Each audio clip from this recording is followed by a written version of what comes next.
What's up, peeps? John Williams here with The Distance. Got a video for you guys this afternoon. Alright, so this video is going to be a fantasy match. Haven't done this in a while. And I think it's going to be a while before my screen turns black here. But I'm going to do a fantasy match for a bout between Gerald McClellan and Mccallum. On paper, that fight could have happened, you know what I mean? But didn't happen. Don't know why.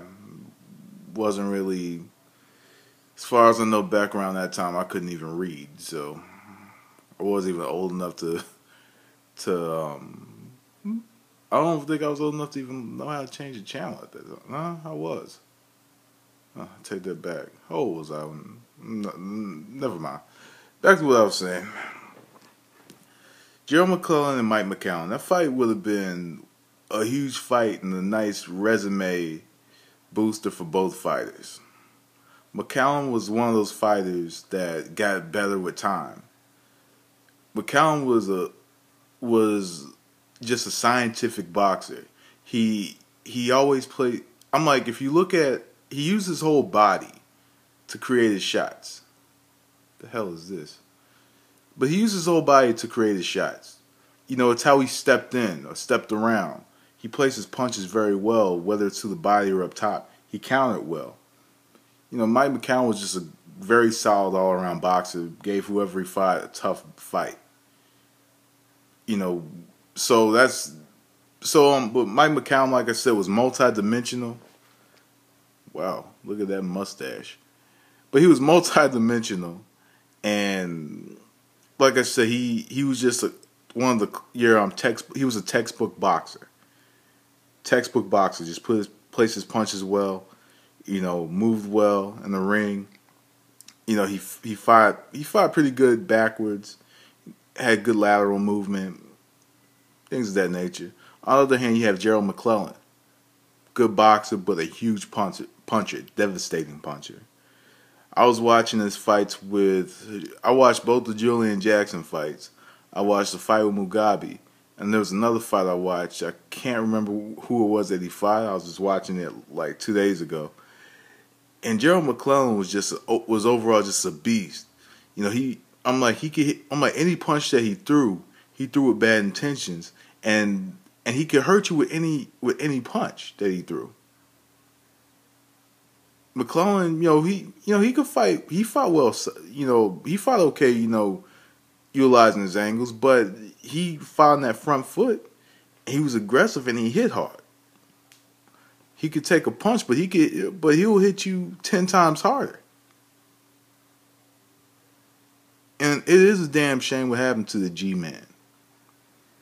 It's a damn shame. And sometimes I wonder if that fight would have ended in round 1. Could it have saved McClellan? You know, would he have fought, you know, a few more fights? But then I think about it, and I see some fights with him where he's blinking a lot. You know, he's blinking his eyes a lot.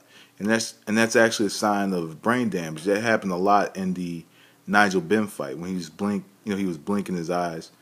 And there was another fight I remember seeing him and he was blinking a lot. And that's just a sign that your brain's taking some heavy damage. But, you know, it is a damn shame what happened to the G-Man. And, you know, I really hate to see, you know, a fallen soldier in sport that I love so much. I'm in the predicament that he's in. And, you know, but I look at it like this, it comes with the territory. You know, it happened to him doing something that he loved doing. I'm like, it happens or something. As, you know, as insensitive as it sounds, you know, this is how it is, you know. But looking at this fight on paper, the question is, what would Mccallum do to take the power away from McClellan? There were times that Mccallum, you know, might get hit with a big shot here and there. The hell is happening? Is the Roswell incident happening here in Dallas? I don't know. But, you know, I think to myself, how long could Mccallum stand and trade with McClellan? Can he stand trade with him? Or would he kind of fight a very safe fight? I think Mccallum would probably fight the safe fight against McClellan because he was a devastating puncher. I know as long as it lasts, I think as long as it lasts, I think to myself that Mccallum would make it as difficult as he could possibly make it, utilizing angles, placing punches from places that McClellan is unable to see. But also on the other side, McClellan is going to make it hell for Mccallum, hitting him with hard shots, teeing off on him. Like McClellan would, the fights I've seen him I've seen a few fights when he teed off on, and he was teeing off. When he hurt a fighter, he knew, and he smelled blood. He teed off on him. He would go to the body, and then he would go up top to the head, and just tee off, and he's trying to put you down. He's trying to knock you the fuck out. That was his game. So it's a difficult call. You have a classic textbook fighter in Mike Mccallum.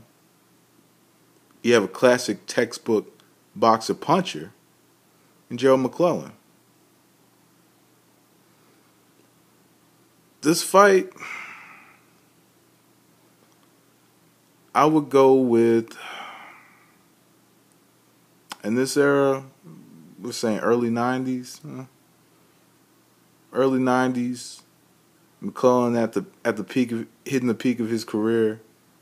McCallum declining a bit, but also getting better with age. By this time, McCallum has seen everything he can in the sport. McClellan's still learning. He was in some tough fights. I think he took a couple losses early, but I think that, like I said, this is a difficult one. I'm thinking of it at the top of my head right now. McClellan had some gaps in his defense that Mccallum will exploit. And I think that Mccallum will probably came out with a bad decision against McClellan. I think McClellan would have won the fight on the scorecards, but in the fans' eyes, probably lost.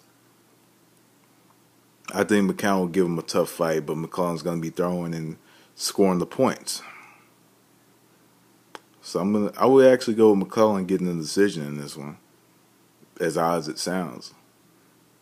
As good as McCallum was, and as good as he was at placing his shots, like I said, he would place them in odd places, throw from odd angles, but I think McClellan would probably get a couple knockdowns here and there. Maybe a couple knockdowns that would probably win in a close one. But anyway, let me know what you think. I'm out of here. That's the distance. Thanks for watching. Peace.